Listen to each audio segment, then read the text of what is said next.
நீங்களே முதல்ல சொல்லிட்டீங்க. மது இல்லாம வாழ முடியாது அப்படிங்கிறது ஓகே.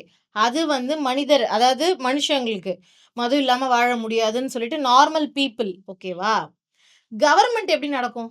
எல்லா கடையும் மூடு, மூடு, மூடு, மூடுன்னா, கவர்மெண்ட்டுக்கு வர பணத்துல பாதி பணம் அப்படின்னா கூட சொல்லலாம். பாதி பணம் டாஸ்மார்க்ல இருந்து வருதுங்கிற ஒரு கணக்கு இருக்கு.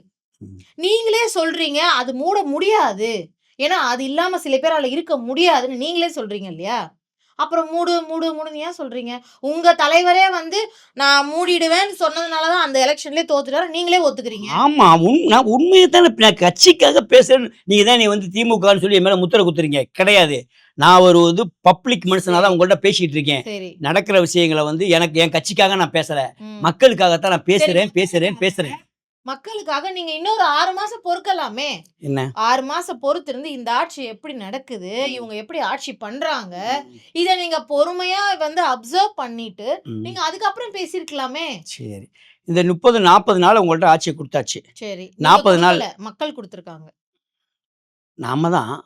நான் தான் குடுத்தேன். நீங்க தான் குடுத்தீங்க. நீங்க டிவிகேக்கு தான் ஓட்டு போட்டீங்க. யாரா இருந்தாலும் சரி மக்கள் குடுத்துட்டாங்க. அப்ப நீங்க டிவிகே நீங்க ஏன் நான் குடுத்தேன்னு ஏன் சொல்றீங்க? நீங்க டிவிகேக்கு மட்டும் போய் இப்ப போய் வேலை செய்வீங்களா? யாரு? சிஎம். நான் வந்து